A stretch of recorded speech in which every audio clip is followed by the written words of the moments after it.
వేసుకోబట్టినాడు. మొదట నీ సహోదరునితో సమాధాన పడి అప్పుడు అర్పించు, నేను అంగీకరిస్తాను అన్నాడు.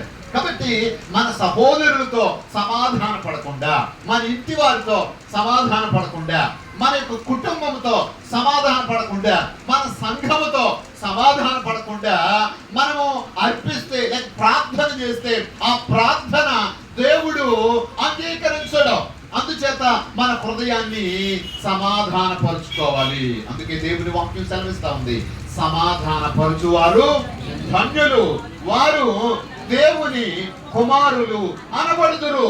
కాబట్టి నువ్వు సమాధాన పరచకపోతే, సమాధాన పడకపోతే నువ్వు దేవుని కుమారుడవు కాదు. మరి ఎవరు కుమారుడువు?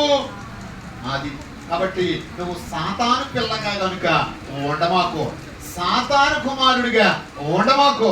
అలాగా ఉండకుండా ఉండాలి అని అంటే నీవు సమాధాన పడాలి.